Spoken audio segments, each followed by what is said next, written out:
Hello and welcome to Dad's Our Job podcast, the original footballing podcast for dads by dads. We're live on YouTube and X, and this week I'm joined by Rob Horton and Callum Horton. Boys, how are we getting on? We all good? Yeah, evening. You all right, mate? Yeah, very well, thank you. Not too bad. What are you laughing for? Because you definitely didn't point at me in the right. Well, not on my screen. It's not the right space. I don't know if it's right if you go each week. When you go this week or this week, I am joined by like. Should it not be like only when the guest comes on? Because is it not meant to be us three anyway? Yeah, to be fair, that is probably right. I mean, what was a Dad's Our Job podcast with your hosts, Alan Rob Horton and Callum Horton? There you go. Yeah, I think that works. Right, we'll pick that up for next week. We're learning every week. That's great. Yeah. We're learning. We learned it. That's what we're doing. So how's your week been, boys? How's your dad life been? Well, I think basically this segment is just Rob. Go on, Rob. You got 15 minutes. well, for the eagle-eyed viewer, I haven't been here for the last couple of weeks. It's been a bit of I've had a bit of a shocker, but I'll keep the details short. But we've had some illness in the house and some broken bones, and that's just Rob. that's just my mental health. No, and it's just been a time of trying to adjust to the new normal right now, and making good decisions going forward, so that everyone can be okay and everyone can do the things that they've got to do. But everyone is okay now, not 100%, but hopefully things will start reaching normality in the next month or so, and things will be okay before Christmas. However, there are many own goals to this. So if you wanted to give me a score, not only are we losing, and we're down by about 5, I think, but there's also been some own goals in there, because an injury has meant that not only did we have a broken bone in the body in the household, but it also meant that we had to cancel our Disney trip. So we were meant to be going to Disney next week. We're not doing that now.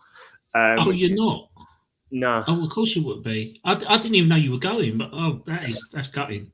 Yeah, it's proper gutting. So fortunately, we managed to kind of recompense most of that. But so that's obviously gutting, because Halloween is the best time to go to Disney. So many own goals, but it's the most important thing is that everyone is sound.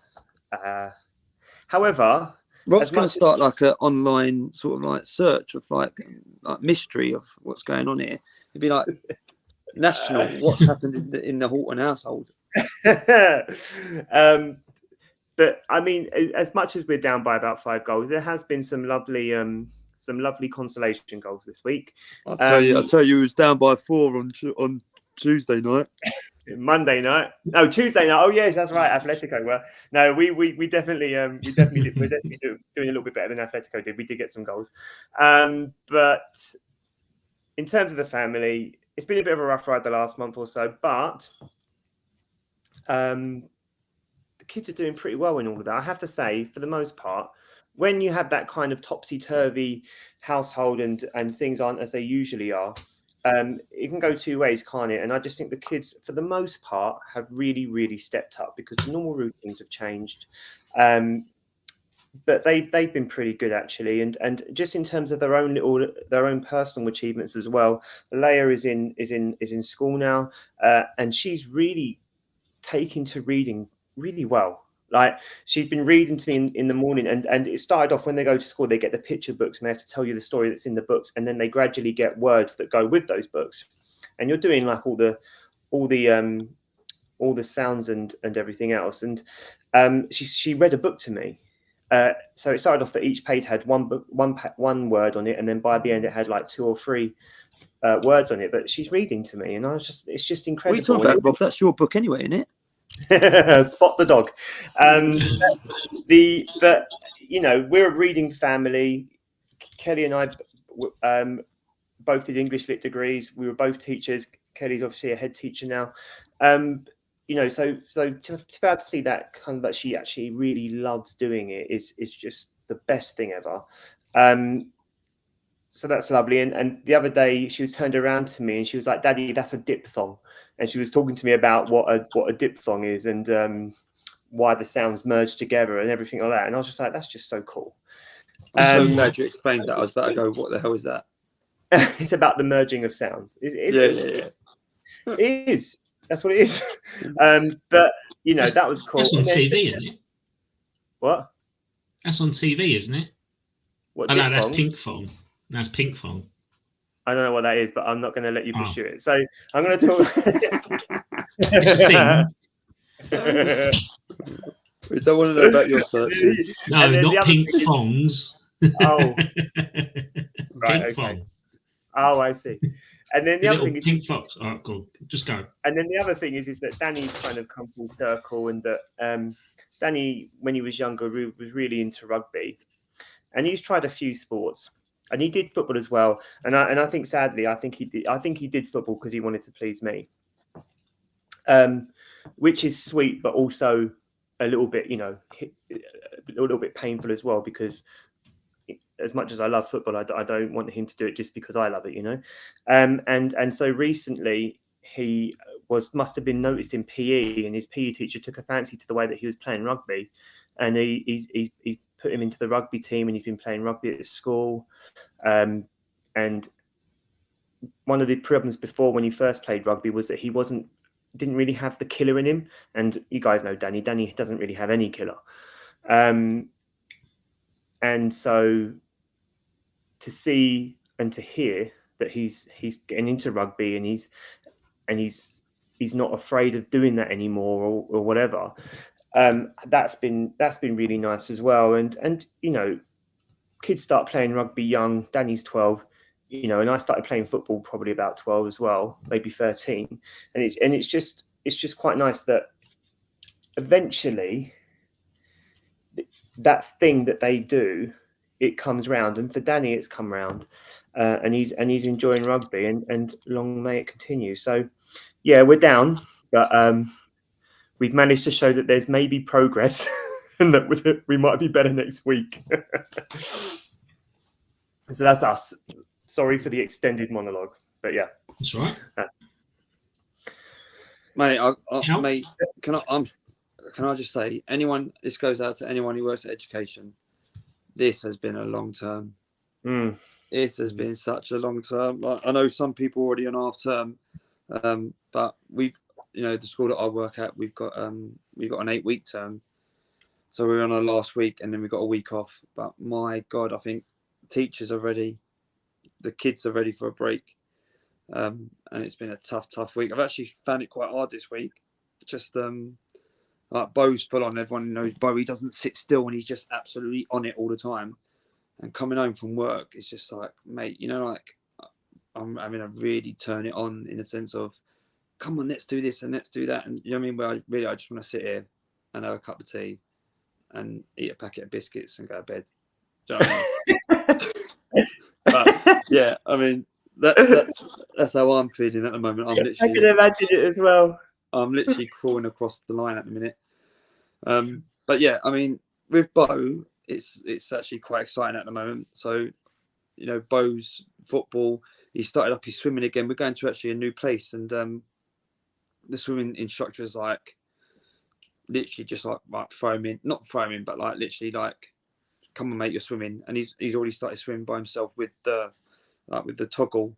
Is that what they call them? Toggle? Yeah, around his waist, one of them. Where like the other one's more sort of hands-on, where this one is almost like, you know, you swim to daddy. Right. And so already he's more confident. I know it sounds ridiculous, but in the bath and stuff, he doesn't like having a bath.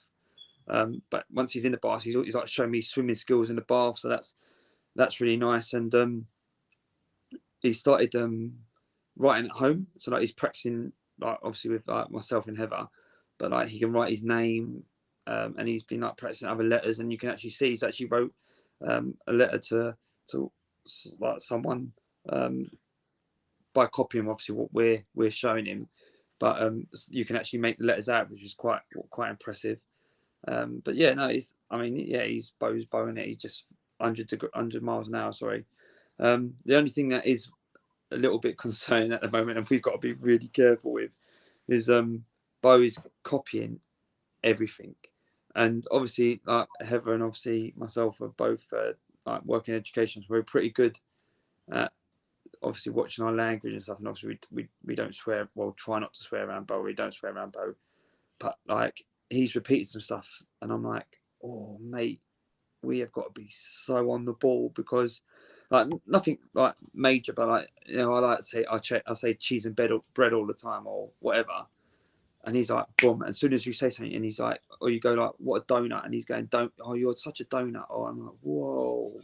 And you think like it's only going to take one slip up, and he's going to go like this or F that or whatever, and you think, oh my god, yeah. So me and Heather are like proper on the ball at the moment with obviously what we're saying around him, and yeah. So that's another thing, and what else? Oh yeah, Joe else? Yeah, I was going to ask you, Adam, actually, and saying that, Rob, yeah, you as well with Alea.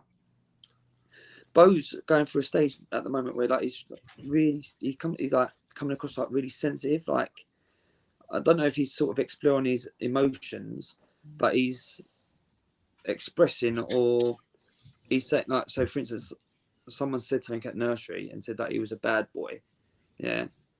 And like another child, because from what we've heard, that he didn't want to play with his child, he wanted to play with another child, like his friend, but this child wanted to play with Bo, yeah. And Bo was like, well, I want to play with my mate. So then this child then called Bo a bad boy, and he was coming home and go, no, like I'm not a good boy, I'm a bad boy, I've been told I'm a bad boy. And we're like, no, you're not a bad boy just because you wanted to play with someone else. And we're trying to talk around that actually, just because someone said something doesn't make it true. It's, do you know what I mean? Obviously, trying to do that to a 3-year-old is difficult, But he's really sort of trying to explore, I suppose maybe not, who he is or what he wants to be. So like we're trying to use like real positive language around him, like, oh, Bo, you're so kind, or Bo, you're so helpful, or that's really good share. You're such a good sharer, to try and give him that language in the sense of who he is. Have you either of you experienced any of that yet? Yes, in short, I think some of it is like children are at that age are very egocentric, so their world only really revolves around themselves. That's normal, right? Because when they're young, everything is done for them. So when they're in an environment where they're sharing space and they're sharing people, they're sharing toys or games and whatever it is, that I just think that's just part of like being socialized and learning the rules of engagement, if you like. And I think it's hard when you have to swallow your own pride, or when you have to being humbled is probably not the right way to say it, but you know what I mean. Like, no, I know what you mean. Like Alea was coming home the first couple of weeks of primary school, and she was saying, "I'm not playing with anyone. I haven't got any friends." And I was like, and obviously I'm like, "What? My princess? No friends?" So then I was drop her off in the morning, like, she's not playing with anyone. She went, no, she is. They just didn't. And then so for her it was, no, they just didn't want to play in the garden shed or whatever it is, the forest school shed, and she wanted to play in the forest school shed. And then she was like, well, fine, go and play somewhere else, but I'm playing in the shed. So then she's playing on her own in the shed, So it's just like, it's, and like I said, she doesn't have to do that, because if she wants to play with something here, she can play with something here. But having to share that or share time with someone, and sometimes she struggles when she's playing with Bo or next door's child, it's accepting that somebody else has their own mind, whereas an adult might be a bit more flexible or is more willing to engage with the immediate need, because that's what they're used to doing. So for me personally, I wouldn't read too much into that. I think it's just learning to be part of a group. No, I agree. I'm just saying that obviously it was just, was wondering if it's just Bo going through it, or if it was like an age thing, or that's what I was trying to see. But yeah, I mean, he seems happy. Obviously, it's just having them conversations, isn't it? And then it's, it's that part of, I suppose, growing up. Like I try and you always look back at like what our mum and dad did to us and the conversations that we had, and then it's trying to then relay or trying to think as a adult, or try and think out the best way of putting it across to them for them to understand, to then have the best impact, isn't it? And it's like, like you're sitting there going, Jesus, I'm a proper adult now. Like I'm having to actually really got. Like, I know obviously I do it in my job, but I suppose when it's not your own, you sort of, I think I don't know. I think you sort of semi think with a different brain, but now it's your own. You're like, or like, am I saying the right thing, or But then ultimately having that conversation, or any conversation, or trying to have a conversation with them is the right thing anyway, because so how many adults don't have that conversation? But I also think, Cal, for them it might be the first time hearing it, but for the most part, it's the first time you're having that conversation as well, and you haven't got it figured out. No, it's true. It's so true. Yeah. Every time I'm doing like something where I'm like, this is the next level of parenting, not because I'm next level. I mean, this is the next stage of parenting. Yeah. Sometimes I see myself repeating conversations with Alea that I've had with Danny, and I'm like, I messed this up the first time. I'm pretty sure I'm messing this up the second time. Right? and I've got lovely kids. I am so blessed. Most of that I think is because of Kelly, but like I am so blessed with my kids, right? But I try and have a deep, meaningful conversation with them, and then the next second it's like water off a duck's back. Like, no, I didn't get it right. Like I had a thing with Daddy. I had a thing with Daddy, right? A couple of weeks ago. And I can remember thinking like, and we had the conversation, like he had we had a little cuddle, and I remember he went upstairs, and I remember turning to Kelly, and I was like, I think I've done it. I think I've done it. Literally 30 seconds later, I was like, I don't have it, mate. I don't have it figured out. I'm so sorry, I'm wrong. So. Yeah, say la vie, man. Don't worry about it. You're doing a great job. Yeah, it'll all work out in the end. What about you, Ed? Yeah, how's your bundle of joy? I was just going to come on the comment of that. I just think you parenting wise, you're your own person, aren't you? Like you're the only person that you think is going to be parenting that child properly, and it's going to be unique. It's going to be special, isn't it? So.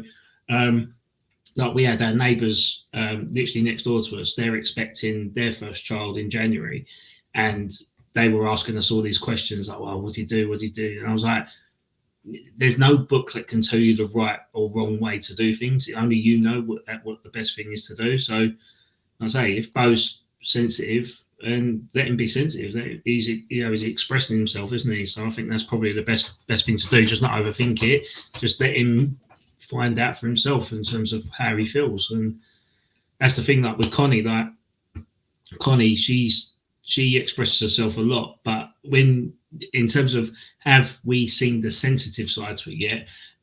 No. she gives literally zero fucks, literally zero. I'm just trying to think of an example now to the point of if you ask her, go, no, you shouldn't be hitting people, you shouldn't be doing that, should we do this? And she goes, why? And getting a lot of the back chatting now out of her, which is quite funny, to be fair. Like, because now it got to the point that when Kerry's like telling me off, I'm not saying she's a bad person, but she just like has a go at me or whatever, which is fine. Connie's at the background backing her up. She's a bad person. Hold on. All I've got out of that conversation. I'm not saying that. I'm not over it. I know what I'm alluding to. What I'm saying is, if you've got that door behind you, if I got at, it's pretty much it's Dolby. It's Someone Dolby surround sound. Get the space, mate. I don't need the space. I'm with my hands. But it's pretty much like Dolby surround sound. So if Kerry's saying something to me, Connie will go, "Yeah, Daddy. Yeah, Daddy. Do that. Yeah, you're wrong, Daddy." And I'm just like, I'm just following a fucking losing battle here. But yeah, but it's funny. It is funny. But in terms of family goals, obviously we're looking at schools, and we went round and bumped into Heather, and well, she was working, so it was good. I think it's just the next step, isn't it, that we're quite not prepared for emotionally. Like, we're going around looking at these schools, and then when that time comes, it's like, she ain't that baby we brought home from the hospital anymore. Like, she's her own little person, and that's the bit that kind of it's a good family goal, really, because it's the next step in her development. So yeah, let's say things are good, and she's getting to understand. Like, she can count 1 to 20 easy. You ask her to do it, she goes like literally all the way through. And obviously, at bedtime stories, we've got this book, and I'm going to put this out to the people in the chat. You've seen it. I'm going to put it out. Does anyone remember this? Letter and book. Now, guys, do you remember this? Yeah, I remember it. Now, honestly, this is the book I used. I used when I learned to read. So I've only had it a year. But no, this is the book I had when I was Connie's age, and honestly, it was like rolling through time. Like, some of the illustrations in here are unbelievable. But she's getting to understand. Like, look at this ducklet. I mean, come on. It's just, Mate, I love ridiculous. I love that. Golden Girl, Golden Girl. Remember her? Are we getting sponsored by this book? No.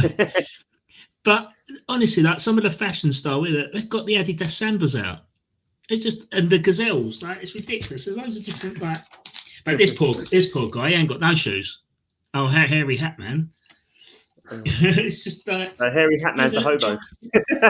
Jumping Jim, he's got the Adidas Gazelles on, the Sambas. Like, it's ridiculous. To be fair, they new style back then.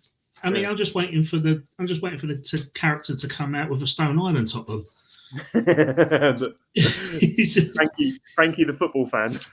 Yeah, that's it. D is for Danny Dyer. But no, it's just it's just all fun and games. So yeah, it's all a learning curve, isn't it? So, but yeah, I think Grove's one up there. Put the Grove's one up. Tabs is one. Grove, yeah. So Tabs is on.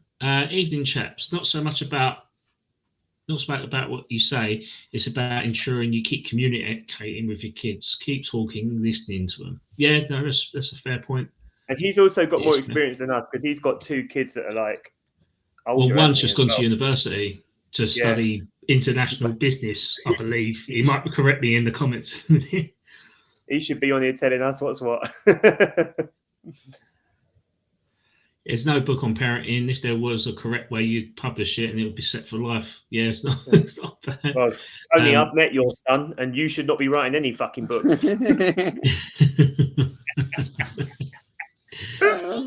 Oh dear. But yeah, that's family life, mate. I say it's all an experience, isn't it? Which is why we're doing this podcast, right? Yep, it's true. And to laugh at West Ham. Yes, which leads us on to the next segment. This is it ain't gonna be laugh at Man United anymore at the moment, is it? Yeah. Mate, you can't even laugh at West Ham. Mate, I'm just like, that game on Monday was the worst I've ever seen West Ham. Adam, can I just say, I heard one of the best quotes. Yeah, well, it wasn't the best quote. I heard a quote, right, and I was like, do you know what? It is so true. And it came from a West Ham fan, and it was, I've seen 5-0 drummings, not so one-sided compared to your game on Monday. Yeah. Mate. Yeah. And I was like, it's so true. I've seen 5-0 drummings, and the other team still had a bit about them. Well, you could compare it with Atletico Madrid on Tuesday. We beat them 4-0, but they were in the game for 70. Yeah. They were in it. The thing is with West Ham, we were in the game for the first 10 minutes, but us, my dad's in the comments now, and he'll tell you, we saw that he sent me the lineup, and I was like, I don't think that's the lineup. This is the lineup, and we both reacted. It was like, what the actual fuck is this? What is this shit? Honestly, he played I was all for Ollie Scholes playing. I was all for Kyle Walker-Peters playing. I get it because some certain players have been on international duty, but he played them the opposite sides. He played Scholes right back. He played Kyle Walker-Peters left back. It was like, what? It was just baffling, absolutely baffling. And then he plays Andy Irvine and Souček as the two centre halves. Put your dad's point up. Oh, yeah. We were lucky to get 0. Yeah, but honestly, it's just everything is just not go. It's just not right at the minute. That needs to go on Twitter. That needs to go on X, mate. We were lucky to not get. You know what? I'll leave this up. Go on, you boys laugh, and then I'll remix it. No, but I think comment of the night goes to me. Oh man, great. But it's just there's just so many things there. I mean, like there was a boycott at the game on Monday. I saw that. There was 22,000 people that didn't turn up to the game. Wow, 22,000 people, that is and ridiculous. it is that bad, or that bad on the club. They refused to announce the in-game attendance on the night, whereas usually they go, we got 61,999 people in. We got 61,982 people in. Monday, done in nothing. Absolutely nothing, because they know that the fans are not happy.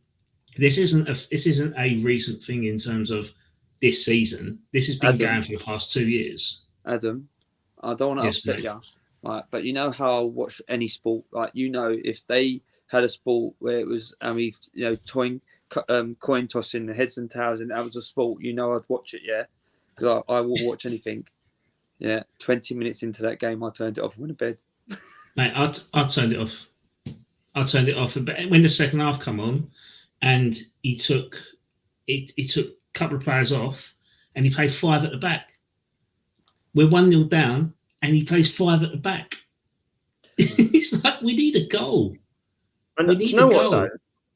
Right. Okay. Hang on though. Let's try and pick it apart then. If we're going to talk about the game now, was that Nuno's first game? That was his second game, wasn't it? No, that's his second game. Third game. Right. Okay. But Nuno's system isn't a bad system, is it? Like, his system works, and he's had success with Wolves. Wolves are a worse team without him. Nottingham Forest are currently a worse team without him. He didn't really get a fair crack at Spurs. And then when they did replace him, albeit that Ange won a trophy and will be a Spurs legend for that, they weren't better, I don't think, under Ange. They lost more games under Ange than Nuno would have done, I suspect. So do you think the second season? Yeah, definitely. And I suppose I am kind of trying to link this to your first bullet point for this segment. Your current league positioning is 18th, I think. 19th. 17th. Oh, is it 19th? Sorry. Oh, well, win will get you to 17th, or something like that. But I do not think that Nuno, you will be relegated under Nuno. I really don't. I just don't. I can't see it. I think he is too good.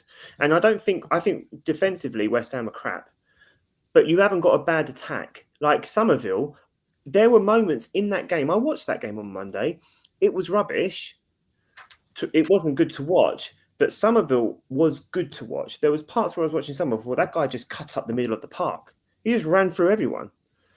I think it was Somerville. It must have been Somerville. And Bowen Somerville. Yeah, I think you're probably right. Or I can see why. I don't watch enough of West Ham, but Bowen's playing out of position, I think, or it looked like he was still drifting in too much. He needs to be where he should be. And then you kind of commit to whoever your striker is going to be. But I don't think it's a team that's relegation fodder. I don't think you'll do very well this season, but I don't think you'll get relegated. And then Nuno's only signed an 18-month contract, if I remember correctly. Is that right? No, 3 years. 3 years. Oh, is it? Oh, well, that's good then. Somebody who signed an 18-month contract then? Oh, it's Dyche did, didn't he? I think if he gets a window, he did a good job with Forest. But the problem is, Rob, we ain't got the money to spend. Hold on. Let me rephrase that. We've got money to spend, but we won't spend it. We have to sell to buy. So if we've got to sell to buy, that means we've got to sell Paquetá, who's probably not. I don't think Bowen will go. I think Paquetá will go. 50 million. We'll be lucky to get 50 million if I'm completely honest. He'll go, and then we'll have to look to try and get players in. But then when you've got 50 million pound on it, and you're trying to get players in January is the hardest window to ever get players in because their prices are at a premium because they're midway through their contracts. But do you know what though? There's no. Nuno would have known that coming in. He would have known what his budget's going to be in January, right? And he is the type of manager that if that isn't honoured, he'd call the board out on it. We know that. We know that. Right? We know this happened with Potter, mate. Because Potter, towards the end of last season, he was saying it's going to be an exciting summer. We're going to be doing this. We're going to be doing bits, going doing that. He signed one player that he wanted. That's obviously one player. Yeah, but you've still got players that you want to be bringing into that team. You've got Potts, right? Is that his name? Yeah. He's going to have to start playing, right? Mm. If you're good enough, you're old enough. He might get bullied, all right. But look what happened when you didn't play Reece Loxford enough. He disappeared off the face of the earth. Pocketed Ozil on the first game of the season, never seen again, barely. Yeah. So if he's good enough, play him. He got turned inside out by Lukaku, I think, one game, and he got hooked at half time. We won 3-2 that game because he got. You're going to learn. Yeah. But you learn. You learn. So fine, you got if you put Potts up against Declan Rice, he's going to get a battering, but he'll learn. They're probably about the same frame, actually. I was watching a video recently, and they were comparing Potts to Rice. I mean, you can't really, but in terms of physical presence and sort of stature and the way that he runs and kicks the ball and stuff, you can tell that I can see he's learned from Rice because he's kind of mirrored him in a way. But my dad's right in this one here. When George Murphy gets fit, I think he's the one that's going to really do us a turn. I think. Sorry. Do you know? Yeah, he's attacking centre. I'm going to disagree. I think I know I said it at the beginning of the season. Yeah, but I think you're going to go down. Because and it wouldn't surprise me if we did. I'm on the fence with two. Like I'm in the middle, literally on this stream at the minute. And I agree. And I'm not confident. I think they pulled the plug too late. I think they should have got rid of Potts at the end of the season. Nuno has come in too late, and I think he ain't got the players that he needs to do what he wants to do. And you ain't got enough. I don't think you've got enough in the squad or enough characters in the squad to keep you up. I honestly don't see it. I mean, Monday night game says it all. You've got a new gaffer in. You had 2 games that they've writ off anyway. It was the first game to come in to go, right, we're going to lay a foundation here. Who was it? And it was poor. Huh? No, who's the team? Brentford. Yeah, Brentford. That is a game. You're not going to beat Brentford. Yeah, but you ain't going to beat. Who are they going to beat? They're going to beat Leeds. They're going to beat. No, you're going to beat Leeds at the weekend. You'll beat Leeds at the weekend. I reckon. Leeds got too much character. Are you home or away to Leeds? Away. No, you got no chance. Not with their own ground. No, I don't think we'll get a result at Leeds at all. I don't think we will. That's a tough place to go to, Leeds. That's a tough place. Yeah, I agree. I agree. That Midlands, it's horrible, and especially if it's wet. I think it's meant to rain the weekend as well. They love it up there. Wouldn't be surprised if maybe some games got cancelled over the weekend potentially as well because the storm's meant to be a bad one. But I do think, count, by the way. I think we'll beat them. Yorkshire, by the way, Leeds. Yeah, is it Yorkshire? That's Midlands. A bit further up. Oh, is it even worse? Nottingham is sort of Midlands way, just around that area. Oh, sorry, not to offend anyone, but let's be honest, it's horrible up there, especially if it's crap weather. No, yeah, you know, it's more north than Stoke. Oh, is it? Yeah. I've played in Leeds. I've played in Leeds, and it was awful. It was rough. They were rough, right? And the weather was rough. We had a storm there. It was the coach was wobbling all the way back when we were coming back. I mean, we won, to be fair. Yeah, mate, they're built different. That's because you were rocking. Yeah, yeah. Can I ask you a question while we're here then, Ed? What would be? Go for it. I would love to hear. What would be your ideal 11 right now? If you could pencil your 11, who is your 11? Now I'm going to write it down. Gabriel, Timber. I'll tell you, hold on. Just while you mentioned that, Cal, this is one of the fundamental reasons why West Ham's recruitment is in tatters, right? How much did you buy Gabriel Saliba and how much did you buy Saliba and Gabriel for? £56 million, about 28 million each, I think. Okay, West Ham bought Max Kilman and Jean-Claire Todibo for £80 million. One of them was Prem proven, though. To be fair. Yeah, but you got to remember. Was 19. It's £24 million difference there. Yeah, but we bought them when they were young and unknown. Like Gabriel. Also, Ed, you've won a European trophy in the last 5 years. Arsenal ain't won nothing, and we've had them 5 years. Oh, we won the FA Cup. Sorry, we won the FA Cup, but you have won a European not with trophy. them though. You won FA Cup with Mertesacker or something, didn't you? No, David Luiz. David Luiz, wasn't even with them, is it? Yeah, so David Luiz and Rob. It wasn't even Arteta's squad. Squad. That was Emery's, wasn't it? Emery's. Yeah. So, I know, like you say, I know you're right in what you say, but then you won a European trophy. But is that? No, but hang on. Can I just add to that though? We didn't win. Hold on. We didn't win a European trophy with Kilman and Todibo. But I also won it with Zuma and Ogbonna.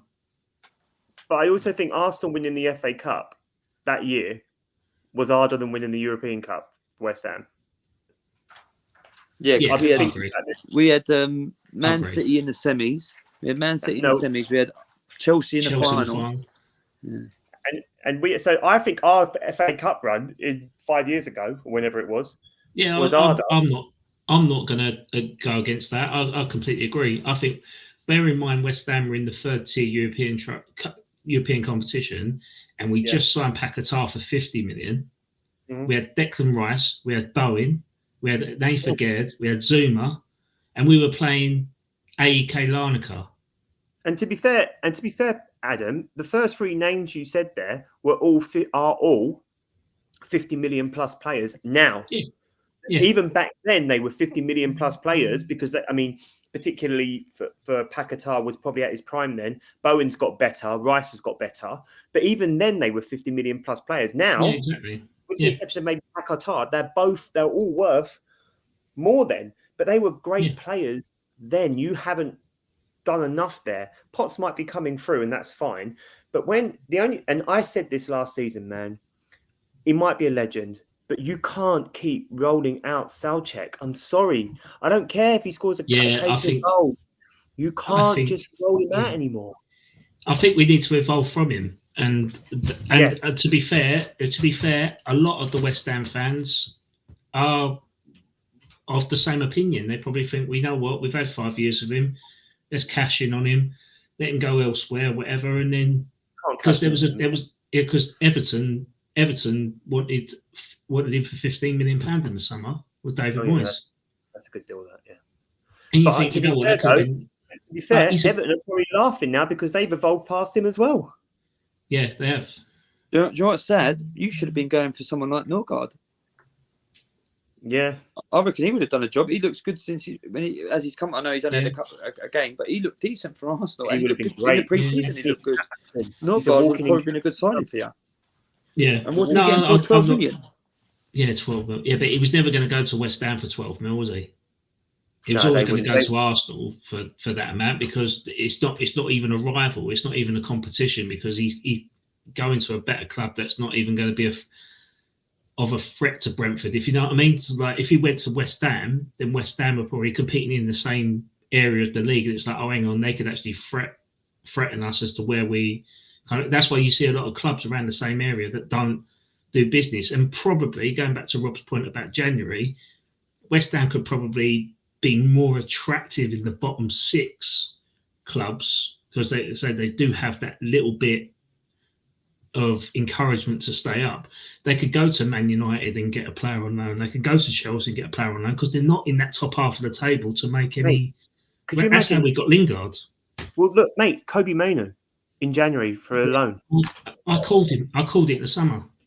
That would be a great YouTube. Go back. He wants to get in the England team. He wants to be in the England team. He's got to be playing every week. He walks into West Ham's team. Yeah, he walks 100%. into most teams, to be fair. 100%. Any team, 12 or below, he gets into, maybe even up to top 8, you know? Yeah. I called it there and then. On loan, I would have took him there and then, even under Potter. And I think if he was at West Ham and Potter was still there, Potter would probably still been a job. That's all ifs and maybes, isn't it? But going back to your question about what my starting lineup would be. Yeah, I want to write it down. I think I may have already done it. Oh, sorry. I think I tweeted it. I'm just trying to get the. Oh, okay. I can't find it. So I'll try and remember off the top of my head. So I'd play Hermadsen in goal. I wouldn't play Areola. I've never been his biggest fan. Good shot stopper, but ball distribution wise, I think he's still sub. You know, I think you need someone that can knock the ball about with a defence, and I think Hermadsen is better than what we've got at the moment. I'd play Ollie Scholes left back, and people will scoff at that. Kilman by default, Tadibo by default because Mavropanos is injured. I'd play Wan-Bissaka right back. Left wing, I'd play Diouf because I think he's a better attacker than he is defending.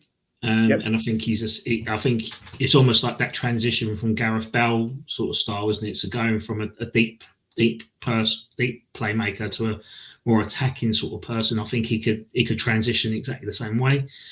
Right wing, you could also offer, but then you could also offer a drop to a back 5 when you're defending as well, if he needed to. Yeah, exactly that. Yeah. And Scholes can obviously operate in centrally because he's quite versatile. He can play left back, left full back, CDM, centre defence. I think he'd be good in that area. In the mid, Bowen obviously is right on the right. My midfield would consist of Fernandes and Paquetá operating as the 2. So you'd have Paquetá as number 8 and Fernandes as number 6. I'd have Somerville as the number 10 or false 9 or whatever, and then up front by default is Callum Wilson. Oh, you wouldn't have Fulkrug? Well, he's injured. Okay, but if he wasn't, then yeah.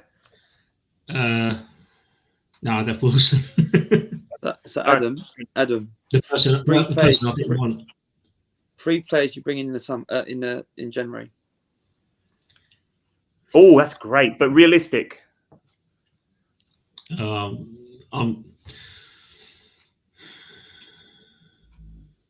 couldn't tell you.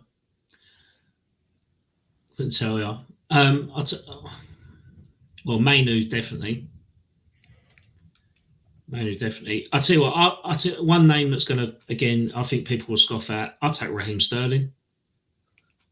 Really? I think he's not getting games. Yeah, he's not getting games. I think he could add experience up top. He can finish. He's just a confidence thing. And I think if you put Raheem Sterling under Nuno, I think that could work. Apparently, he was also wonderful in the camp for Arsenal. Like, he knew he wasn't going to get the game time, but apparently he was wonderful for the likes of Nwaneri, like just really good at talking about game mentality, game management. Like, apparently he was excellent for that. So even if he was just part of the squad, in terms of the experience and the respect that other players had for him, especially the younger players who would have been watching him, that was amazing. So for someone maybe like a Somerville or a Juice that is going to be moulding their game, I know that Somerville's a little bit older. How old is Juice? But even so, 20. just Oh, okay. Well, just having that kind of, I can see it. I don't think he would play often, but he would be useful.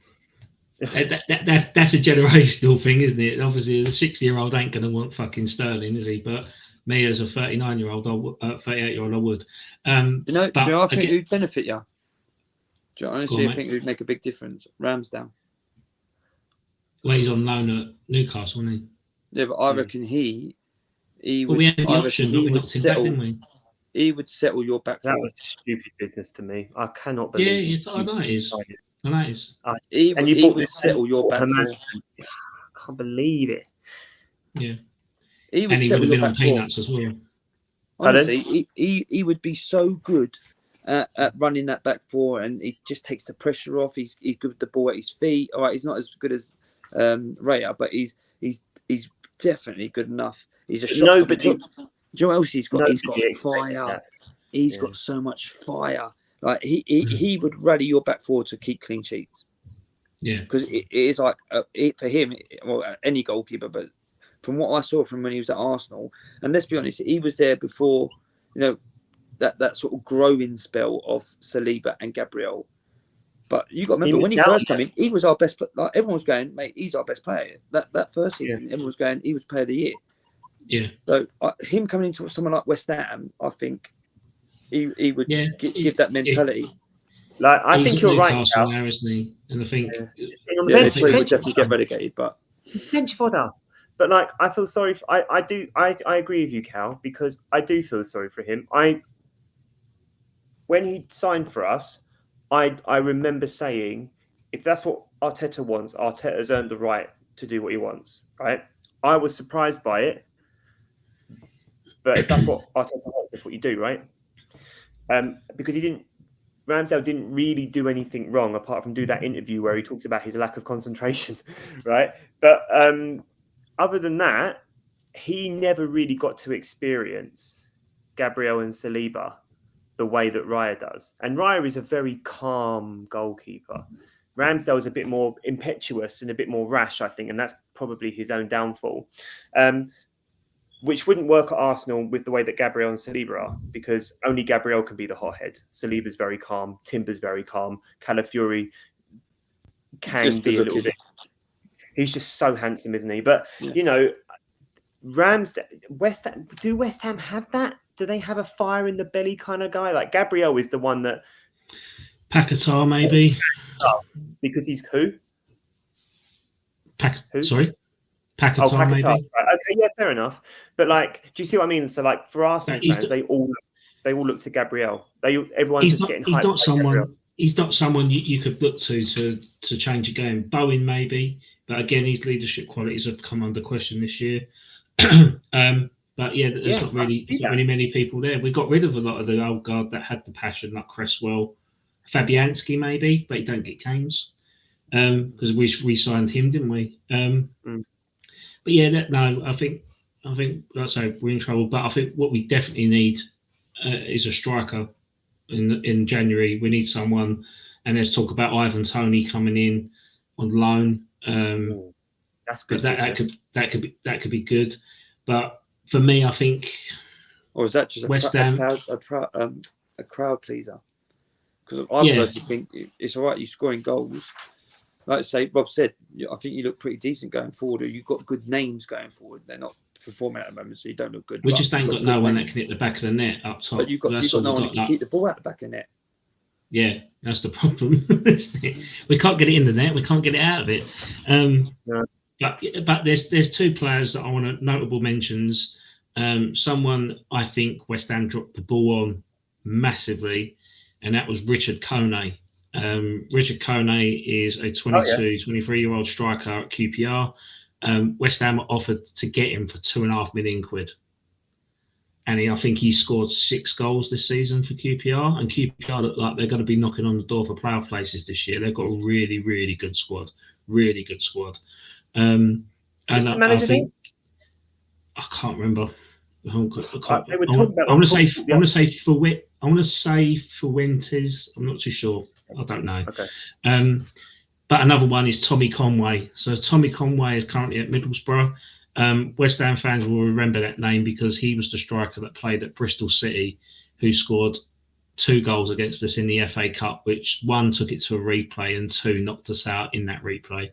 Over 6 foot, young striker, again, went to Middlesbrough for peanuts, something like £3 million.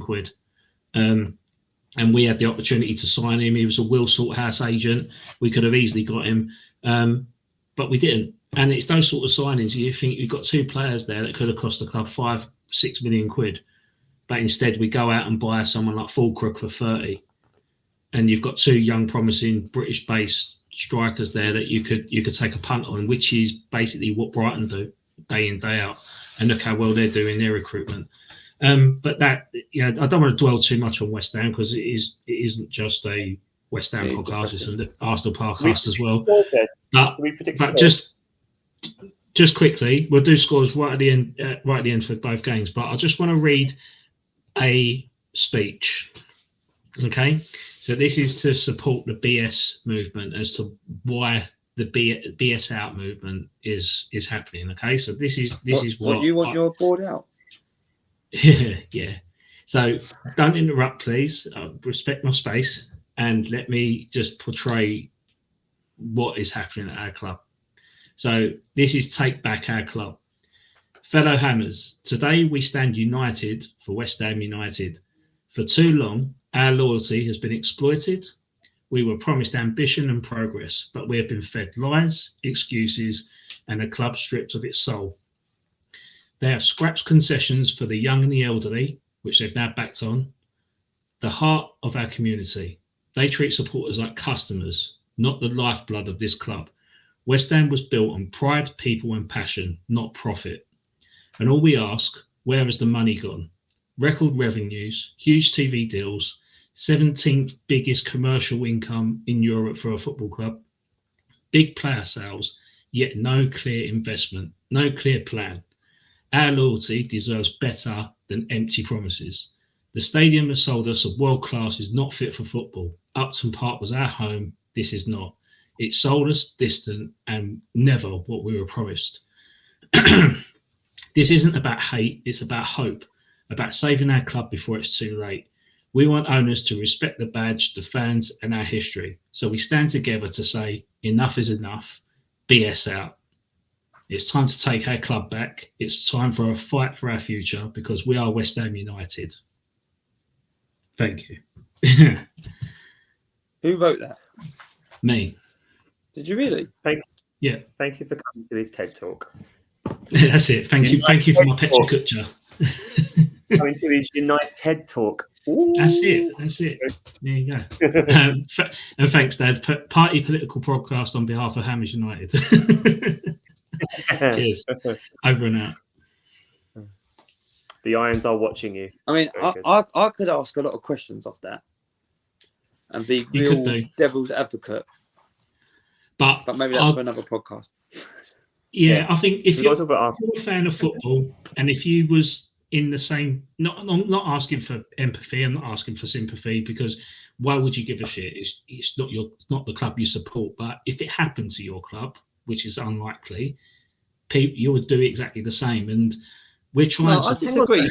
No. Hold on. No. I don't agree with you there. Yeah, I would not want to see West Ham go under. You might. What I'm saying is that, like, when you're seeing all the stuff happen on Talk Sport with Simon Jordan and Jim White, where they ridicule the fans and stuff, it's like it's not. They don't care. They don't care. Obviously, they care about clubs going out of existence. To Jim White, mate. Jim White is awful. I can only listen to Talk Sport now just to laugh at Alan Brazil because he's quite funny, right? The rest of the Talk Sport network is pants, mate. If you're worrying about what Jim Bloody White has got to say... No, I'm not worried about what Jim White has got to say because he is a mouthpiece for the reason why we're protesting. Because David Sutherland's got him on strings. They share the same sort of networks as GB News, mate. You don't want to worry about what TalkSport's got to say. But what I'm saying is that I'm not saying you guys don't. To say you is a bit too harsh. What I'm saying is, any other football fan, they genuinely wouldn't care unless you're a West Ham fan as to the reasons behind it. We've been called deluded. We've been called literally tyrants of the club. We've been called everything under the sun. But people don't really understand what we've actually been going through over the past 15 years. And but you know what, yes, we've won a European trophy, but that European trophy did not exist 4 years ago. So, so all the promises and the ambition that we were left, or we were promised, were based on 2 European competitions to compete at the highest levels, not to have a compromised competition. It's great winning it, absolutely. It's in the trophy cabinet. It's the first cup I've ever seen in my entire lifetime for West Ham. But it's not what we were promised. No. I also think, though, even forgetting about what you were promised, right? Because I don't, that kind of stuff, that's a West Ham kind of like thing, right? Because Arsenal used to feel the same way when Usmanov was in charge, if I can remember correctly. We were promised, even when Kroenke in the early days, right? But the problem with let's use Simon Jordan then and Jim White as a kind of an embodiment of your frustrations, calling you deluded and tyrants and all that kind of stuff, right? I think it's quite sad because I think there's a little bit of a disconnect there. Simon Jordan was an owner of a club, so I feel like he should be doing better, actually, because Palace, I think the area surrounding Crystal Palace is probably a little bit more affluent than the area surrounding the old Upton Park was, right? But I don't know Crystal Palace well enough to know if I'm correct in that. But Newham was quite a rough area, low, deprivation, lots of poverty, and that was even when we were kids. It's in the lower quintiles now for population poverty and things, and population density and all that kind of thing. So for West Ham fans, and predominantly, West Ham's got a massive following. There's West Ham fans here. It seems to be West Ham and Spurs where we are, with a few littered Arsenal, and West Ham fans stretch as far as Southend. So it's a massive community for West Ham, but that community predominantly is working class.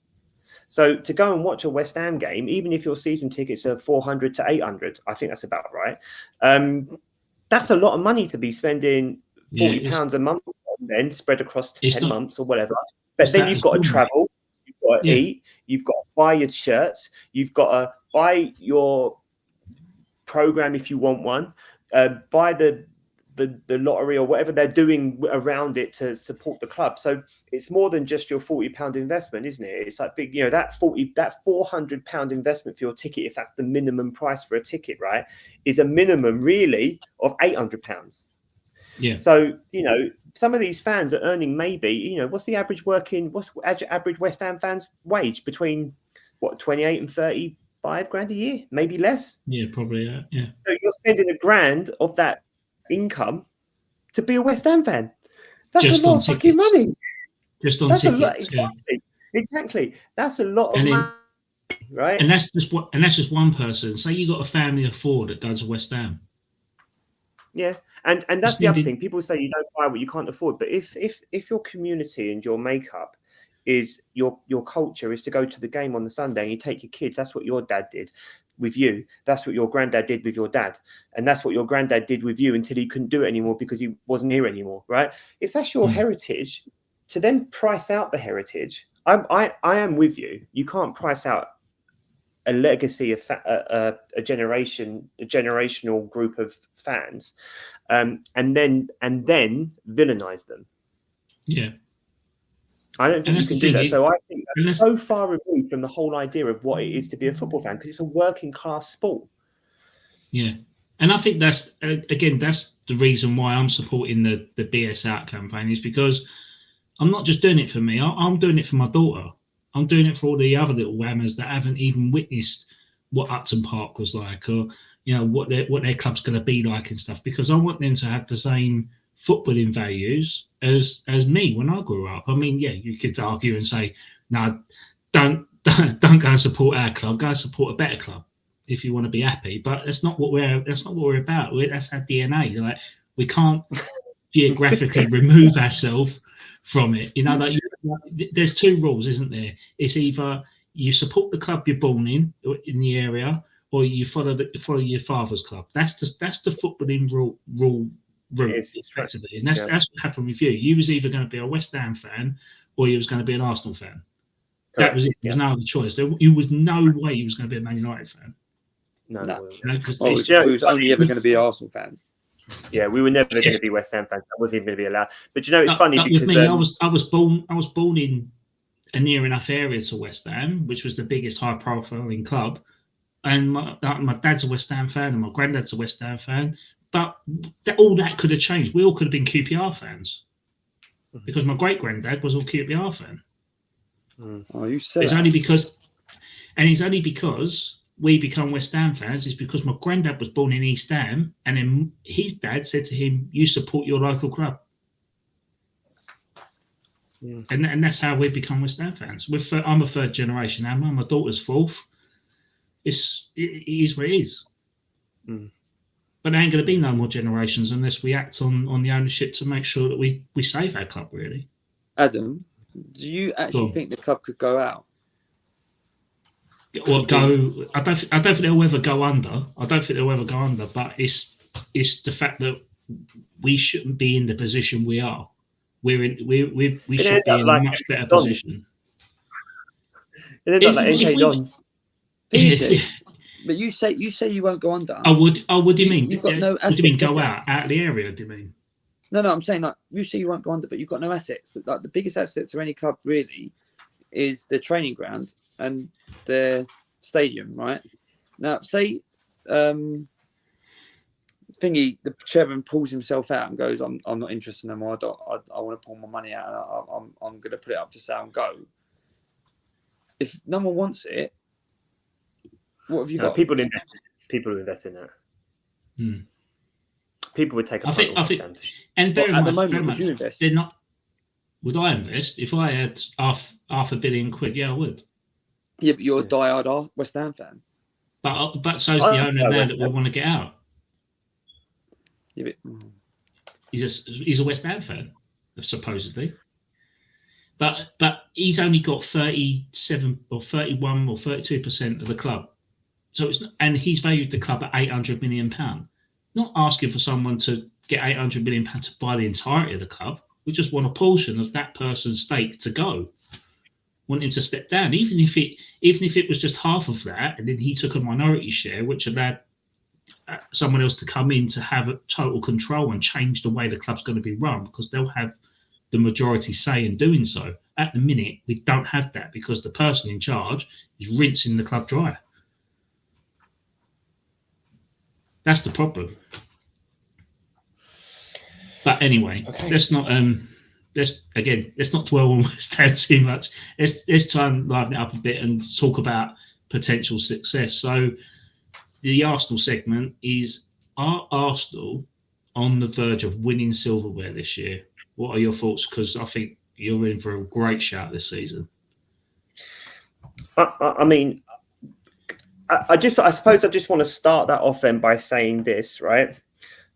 Last year, have you written a statement as well? No, I just made some notes. You know, I like to make notes, so I know what I'm going to say. But last season, we played Fulham, West Ham, and Newcastle, all relatively close to each other, right? How many points did we take from those 3 games last year?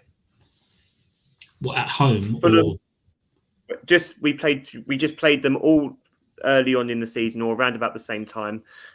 Fulham, West Ham, and Newcastle. How many points did we take from those 3 games last season? 2. Oh, I mean 3, because I think you beat us 5-2, didn't you? But then I think you lost to Newcastle. I think you might have lost to Fulham as well. In that stretch of games, we took 1 point. Right, we drew 1 game. We've played Fulham, West Ham, and Newcastle up to this point in the season now, and we've taken 9 points. And so I guess what I'm trying to say is that these are the teams. I mean, Newcastle are a superior team, I think, to West Ham and Fulham, right? And I think Fulham are probably about the mid, and West Ham would be at the bottom end. But those were the teams that we weren't beating. and we salvaged a win against Newcastle at Newcastle. Incredible. Probably the most incredible result we've had this year so far. You deserve that win, though.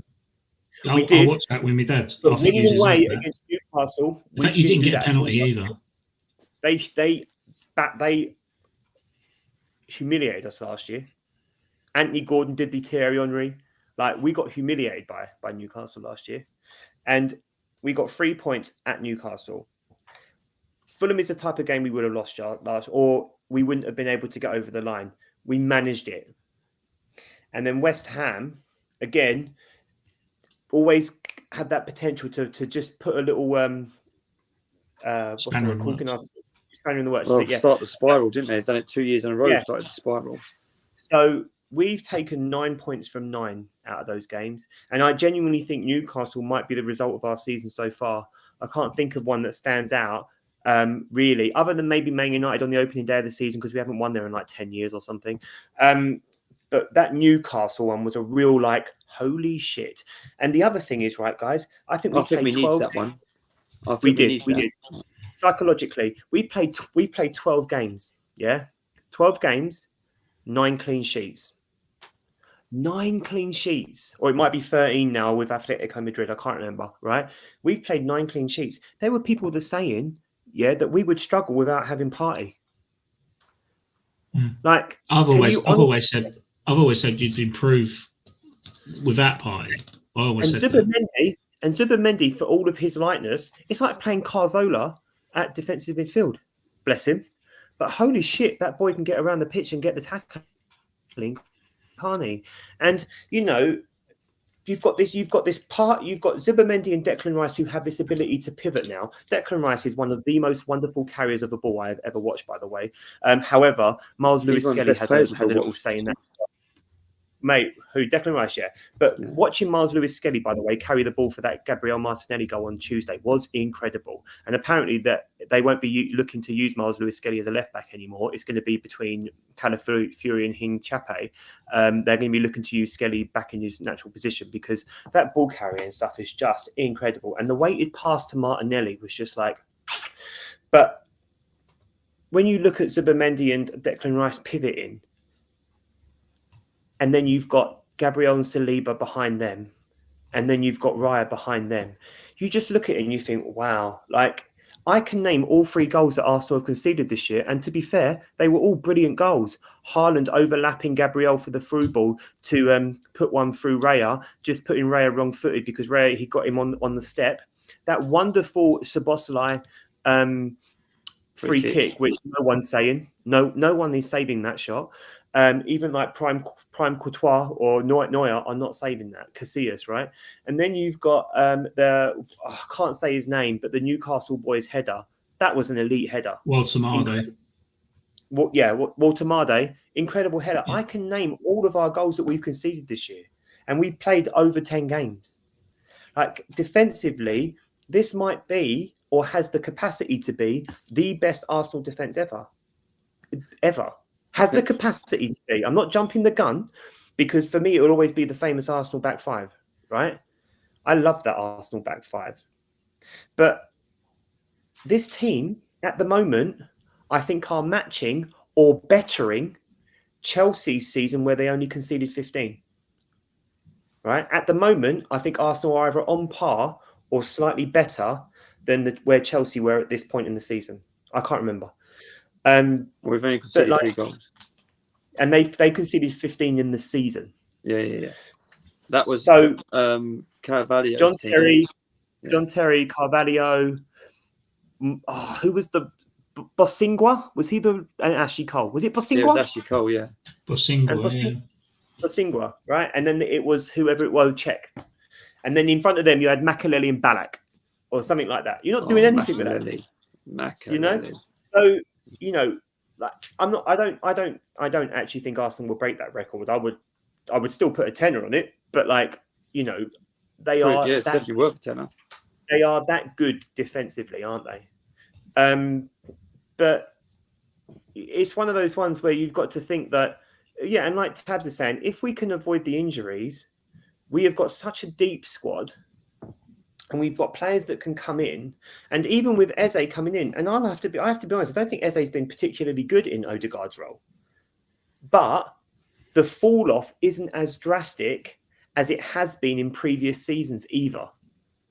So, like, although I don't think he's been as good as Odegaard, he hasn't been so bad where it's like Sterling coming on for Saka.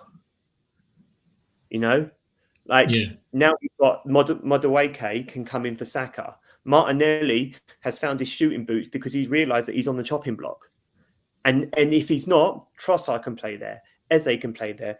I think Gyökeres has been wonderful. I think he's been harshly treated in some cases because he is just running. And he is running into people. Arsenal, I don't think, has found the way to play for him yet, which I think is a shame, but I think it will get there. And even when Gyökeres doesn't play, or when they rotate him, is anyone really going to be that gutted when Havertz comes back into the team? Like, there's so much there.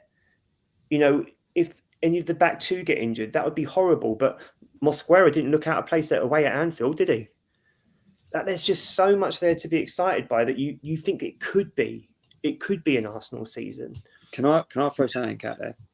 Yeah. Can I say something? Yeah. I'm not even worried about winning a trophy. At the moment, just happy to be it. No, listen. At the moment, our club is just doing iconic things after iconic things after iconic things. It is just, at the moment, every game, like, we were going into games hoping not to lose, or we were going into games a couple of years ago thinking, like, please just get a draw. Yeah, please get a draw, or don't get embarrassed. I'm not being lying. A couple of years ago, I was literally just going, please don't get embarrassed. Like, if we lose 2 or 3-0, like, we've done well against, like, say, someone like Man City or someone like that. Like, we're going into every game going, like, we're not just going to win. We're going to absolutely better these, or we're going to keep a clean sheet, or, like, there's no worry anymore. Like, when we play Liverpool, Man City, Man United, Chelsea, Tottenham, whoever it is, it's like, well, there's no threat. I'm not worried. Like, I know that we're going in there, you know, depending on how Arteta sets up, I suppose, you know, if you want to criticise, but, you know, we're gonna win the game. And I just think everything that the club is doing is just special. That's a good question. What's that? Sorry, go on. I shouldn't have interrupted. Go on, after you. Like from down to, like, celebrations, and, like, we got, you know, the whole Bane, Batman, Robin thing going on, like just like picturesque things that are happening, like, iconic moments where you're going to look back in history and go, oh, do you remember watching that game when Gabriel, Martinelli, and Gyökeres all did their own version of their celebration? And now, like I say, like, we've got the DC, we've got the DC thing going on at the moment with the Bane, Batman, and Robin thing. It's goosebumps, mate. Like, it's also speak no evil, see no evil, hear no evil, isn't it, as well, which is quite cool as well. That'd be a great T-shirt, by the way. Yeah, it would be. I mean, Arsenal need to get on that. Rob, just show everyone again if they want to look in that corner, because this should be on our TikTok, this should be on our Instagram, or wherever else you want to put it at. But Rob, with Gabriel doing, Gabby doing Martinelli. this. Yeah, Martinelli. Gabriel. Yeah. Batman. Yeah. Speak no evil. West Ham fans are doing that. Gabriel's biggest fan. T-shirt. That's the Halloween version, the Scream version. Actually, don't do that.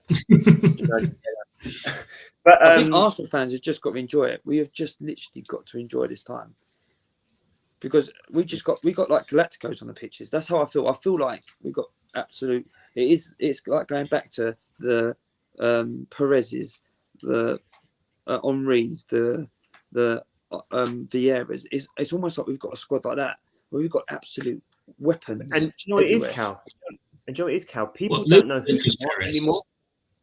No, but people don't know who to mark anymore. Robbie. Well, Robbie Perez. But they don't know who to mark anymore, do they, Cal? No. They don't need to mark anymore, because Saka used to get like 3 men on him, and now they're like, well, we've got to. So even when I think when Trossard scored against Fulham, there was three men marking Gyökeres, and Trossard was just on his own, the back post. 3 men, because they just don't. Everyone is a threat. You know, Gyökeres is so dangerous, and they know he's dangerous, so they're just on top of him, right? But then you've got Saka, who's like, oh my god, I've only got one person. I've got one person to deal with here.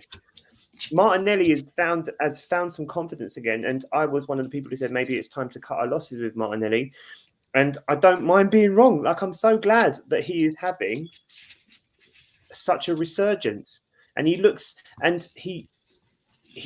like he feels like he's belonging and he's contributing, and you know that was some finish, because you know Atletico Madrid's goalkeeper didn't have a bad game. The Madrid goalkeeper did not have a bad game. 4-0 was unfortunate for him because he had a decent game, and the first 2 goals that we scored, I think he got hands to as well. You know, he was unfortunate and he got a hand to that Martinelli shot, but my God, it was so well placed. Or he got fingertips to it. It was so well placed, and like I said, Skelly's ball was incredible. But you know, going forward, Arsenal were dangerous because the goals could come from anywhere, which is the value of having attack all over the pitch. Whereas, you know, I know that Haaland's having a worldie of a season, but you expect Haaland to be the goal scorer, right? You're not really looking at any of the other Man City players and thinking that could be a danger. They're all good players. Anyone can score on their day. But when you look at when Arsenal coming onto the pitch, you're thinking even the centre-backs should score. You know, let's not forget that Calafiori scored an absolute worldie against Fulham. It was just offside. But even the left-back can bang a worldie. I think Timber's got 2 goals and 3 assists this year, or 2 goals and 2 assists, something like that this year. Like, the goals are coming from everywhere, but defensively, it is like, I don't know, Area 51. And hopefully it will continue. You know, Arsenal are going to concede more goals. I think they will probably concede against, there's a chance they'll concede against Crystal Palace, although Crystal Palace are currently losing 1-0. So I think Europe, are they? Oh, yeah. Crystal. They're losing to AEK, I think, 1-0.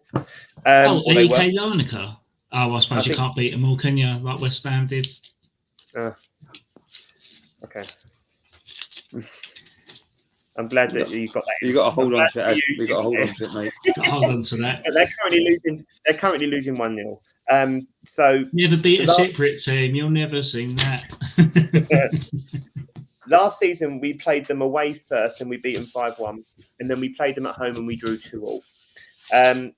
I also think that Palace are a free-flowing team. They're going to play football. I don't think they're going to. Palace. Yeah, I really like Palace as well, but I don't really see them low blocking Arsenal. I think they're going to play. If they do come out to play, I think we will beat them comfortably, maybe 3-0. If they set up a low block, it could be another Fulham situation. I wouldn't be surprised if they scored, but I am going to predict a 3-0 win to Arsenal. I just think we're playing them on Sunday. They've played today. We played on Tuesday. I think that will be part of it as well. If they do lose this game, there's going to be that kind of disappointment. They've already had to. They are capable of conceding goals. They conceded 3 at the weekend. I know they had a wonderful hat-trick from Mateta, but they conceded 3. You know, they had to score 3 to draw, and I just don't see them scoring 3 goals against Arsenal. You know, like if they are going to win at the weekend, it'll be a 1-0 win, and Arsenal were shocking. You know, going forward. So I just don't see that happening either after Tuesday. So I think Gyökeres will get 2, Martinelli will get 1, and we'll win 3-0. That's supposed to be at the end, isn't it? Sorry. That's all right. Cal, what's your score predictions? I do think Arsenal will win 2-0. Okay. And I think Gyökeres will bag both. We're at home. Yeah, I reckon Gyökeres will bag both. Yeah. I think he got capabilities of letting a goal in. And Marteta is, like, as mentioned in the comments there, I think Marteta is just on fire at the minute. And Gabriel will absolutely boss him, I think. I think he'd do it. You know, when he played against Haaland, the The one, the one where he scored. Yeah, the one after. He still scored, didn't he? I think he still scored, but he scored in the 5-1 win as well. He did. It was the one before that where I think it was 0-0 or no, it was maybe it's a bad example. And John Stones scored. Yeah, I'll go 2-1 Arsenal. I think again it's just narrow wins, and it's not the manner of the win. It's the manner of how you get the 3 points, and I think that's probably the most crucial bit, because I think what Arsenal's issue has been in the past is that they've been too focused on winning nice games, and now they've just reverted to we just need to win games. I mean, there's a lot. I think Sam Allardyce picked up that said on his No Tippy Tappy Football podcast that Arsenal are pretty much like Stoke City were under Pulis in terms of set pieces and stuff. And not saying that's a bad thing, but basically they're doing so well with the long throws, the corners, the set pieces, the free kicks. And that's no different to what Stoke were doing, but Stoke didn't have the playing ability as well as the set pieces. And I think Arsenal now are probably, you're dangerous in all areas of the pitch, in regardless of what it is. So, yeah, that is a credit. I mean, I say you're getting the plaudits for it, but 10 years ago, Pulis and Allardyce were getting criticised for it, doing exactly the same thing. And it's the same thing for Dyche, isn't it? So I don't know if we're getting plaudits for it. I think there's a lot of like negativity towards it in the media. I think you listen to the obvious. Yeah, it is, but it's part of the game. Like if you're top of the league in terms of goals scored from set pieces, then you're doing a good job, right? Yeah, and the other way you have to look at it as well is even if you take the set pieces out, defensively, we are playing the best football in the league. That'd be an interesting stat. How many goals have you scored taking away like from open play, like no free kicks, throw-ins, nothing? Can I just say, we have got backlash for that, right? We have got backlash, but ultimately, it's part of the game. And Arsenal are at the top in all areas of the game. Defensively, we're the best team. Yeah, playing wise, we're the best team. Yeah, and now set pieces, we're the best team. It's almost like you're always going to have haters and stuff, and obviously, let's be honest, talking bad about a team is always going to get more views than us sitting there going, "Oh, hunky dory, Arsenal are fantastic, they're going to win everything. We're having the time of our lives," because no one wants to hear it. It's like with the West Ham stuff, yeah. Like if someone was to come in and go, "Actually, oh well, yeah, I love the chairman," and was going to be like, "Poo, poo, poo." Do you know what I mean? Like, so at the moment, yeah. By all the pundits going out and going, Arsenal doing this and Arsenal set piece this and all that, they're just a great Stoke and all this crap. It's because we're doing a good job. Cal, this is this, Cal. You know that Overlap podcast or whatever it is, the one with Ian Wright, Roy Keane, Phil Scott, and Gary Neville, and I think sometimes Carragher's on it. Do you know what? Yeah, 9 games in. So, like, obviously, we all want Arsenal to win the league, and we think it could be their season, right? Gary Neville turns around this week and he goes, "If Arsenal don't win it from here, that's a disappointment, isn't it?" I'm like, fucking hell, man! Like, it's 9 games in. What the hell is wrong with you? Like, where are we doing? What's that? 20% of the season gone? Is it? Not even 25. Yeah, a quarter, barely a quarter, right? Yeah. Is it barely a quarter? And you've got like last season we weren't doing this. Last season we weren't doing that for Liverpool, but because we got this kind of like, we've all predicted Arsenal going to win. And if they don't win it from here, like that, it's just shut up, man! What an absolutely ridiculous kind of analysis. If it's Christmas and Arsenal are, let's say, 7 points clear at Christmas, right? Then yeah, I think you can probably say that would be a disappointment if Arsenal weren't able to maintain that, because by then you've played everyone. So if you've played everyone by then, you've kept your goals conceded under 10. If Arsenal can keep their goals conceded under 10 by Christmas, then holy fuck balls. There's potential to be many points clear at the top. And let's not forget that coming up even in the next few game weeks, I think we've got Crystal Palace next, who, like you said, with Mateta being on form, they could score goals, or a goal at least. We've got to play Spurs. Like that is going to be, and Thomas Frank ain't a bad manager. Spurs are very good going forward.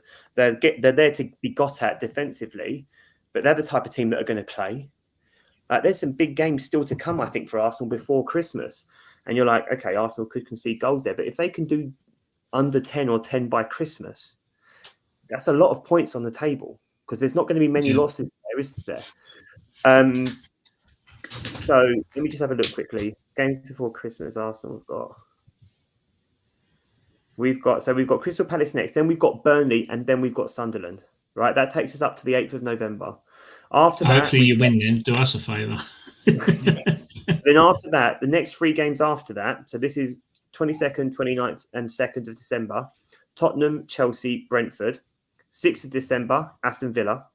13th of December, Wolves. 20th of December, Everton. 27th of December, Brighton. If Arsenal do not concede more than 10 goals by Christmas, that's at least 7 points clear, you'd have to think, wouldn't you? By Christmas. At least. And that would be, and then you're looking at it and thinking, okay, that's promising. We're unfortunate against Liverpool. And then you start looking at the table and you think maybe it could be a thing. But even that, even though the Tottenham, Brentford Chelsea combination, that's a rough 3 games. And even though Arsenal are flagged to do well against Burnley and Sunderland, Sunderland have come up and done quite a good job. And Xhaka's coming back to the Emirates. Xhaka's going to be playing against Arsenal in that game as well. So there's that, isn't there? I don't know. Yeah. I might be overreaching, but it's just it would be pretty. I think if we're top by Christmas, I think you'd like to think we'd go on and win it. But as you just said, this is the hardest Premier League there's ever been. Right? Look how strong Liverpool's team is with what they've bought. Obviously, they haven't hit the ground running, or they're stuttering at the moment. However you want to look at it, even though they're still winning games. Chelsea just broke a 4-game loss, didn't they? They won on Wednesday, but they lost the 4 games previous to that, didn't they? Yeah. But you got Man City who's still there. You got Chelsea's squad is ridiculous, and as you say, it only takes a few injuries and a few drop points, and everyone's back in it again, isn't it? Let's be honest. Basically, as you just said, we just got to keep winning games. It's that famous saying, isn't it? Just got to keep getting points. But I just love what Arsenal are doing at the moment. Absolutely love it. Yeah, that's good. Just before we go, then, you fancy a little bit of Horton v Horton? I do, but can I predict the West Ham score first? Yeah, go on then. Predict the West Ham score. I think Arsenal will win 2-1. West Ham will win 2-1. Cal? Who you got again? Leeds away. I think you'll lose 2-1. I think we'll lose 1-0. I think you'll win. I believe in you. I don't think so. Right. Go on, mate. My phone's going to go. Oh, was it?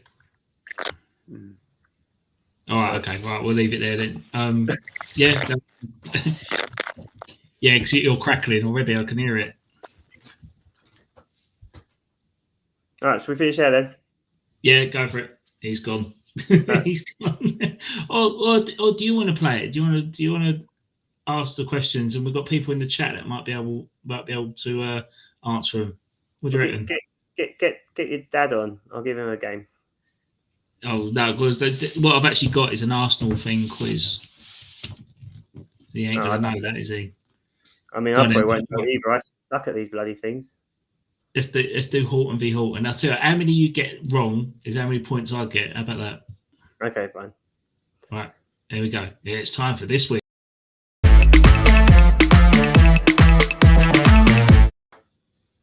I don't know what's happening, but I can't hear that music now. Can you not? You probably can. I can't hear it. I've turned into Cal. Yeah. I've turned into Cal. Right. Okay. Here we go. Question 1. Arsene Wenger became manager in October of which year?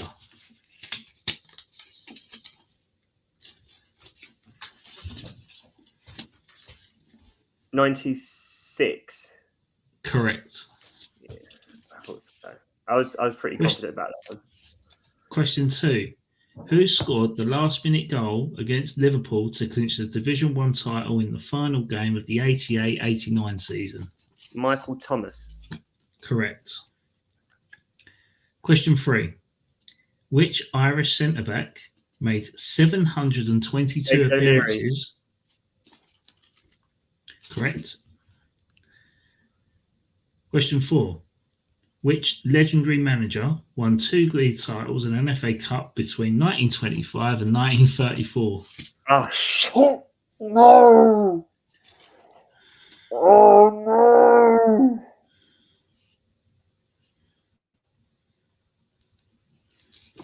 I mean, to be fair, I'm not expecting you to know your Arsenal history between World War One and World War Two. Oh, no, but I'm pretty sure. Oh, shite. Oh, I'm going to kick myself when you say his name. Oh, I know I am as well. Mate, oh, I'm so cross with myself. And if Tabs is watching, he's going to absolutely shame me. Oh, shit. I can see My dad's got it. My dad's got it. Has he? Yeah. I can't remember. You're out. It is Herbert Chapman. Oh, no! I was going.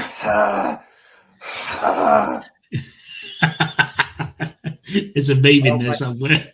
I'm not gonna ask my dad to watch this one. He used to be so cross with me. No, just tell him to switch off after an hour and a half. Oh, I'm so cross with myself. I cannot believe it. I was doing so well. Okay, last one.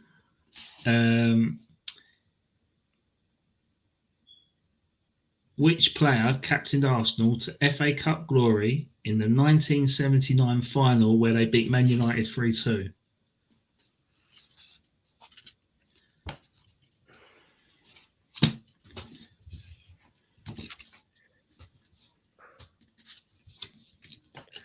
Was Malcolm McDonald playing in that game? Was it too early for Malcolm McDonald? No, it must have been too early for Malcolm McDonald. No, he wouldn't have been captain anyway. I don't know. Pat, rice, baby.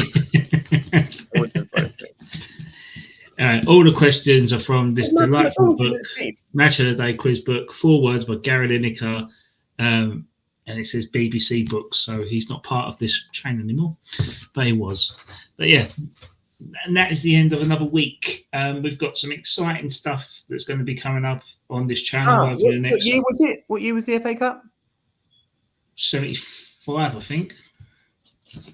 Oh, was it? Oh, okay. 75, 76. Malcolm McDonald played for Arsenal between 76 and 79. Oh, right, yeah. So, I knew it was around about that time. Pre-McDonald. But no, thanks everyone for watching. We've got some exciting stuff coming up over the next month, couple of months. We've got special guest interviews with former West Ham players. We've got an exciting sponsorship that we want to announce soon. And we're doing a really, really, really good collab with a very high-profile social media account on Twitter. So yeah, keep your eyes peeled for us. We're slowly getting traction. We've got over 1,000 followers and subscribers on social media platforms. But yeah, that's it. Please drop us a like, drop us a follow. Please subscribe. We are just 3 dads just talking football really, and it's amazing to think that we get the traction that we do. So thank you to everyone that watches us on a weekly basis. So yeah, see you this time next week. Rob, any final thoughts? Take care of yourselves and each other. And each other. Do you know what my final thoughts are? Jerry Springer. No, try your best, wipe the rest. Hola, I'm cheer. and we'll spill a bit of beer, raise a glass to the past and the mates who ain't here. From Highbury to Upton Park, it's now Ashburton and Stratford for a lark. It's the Old Dad's Our Job podcast, the heart of the game.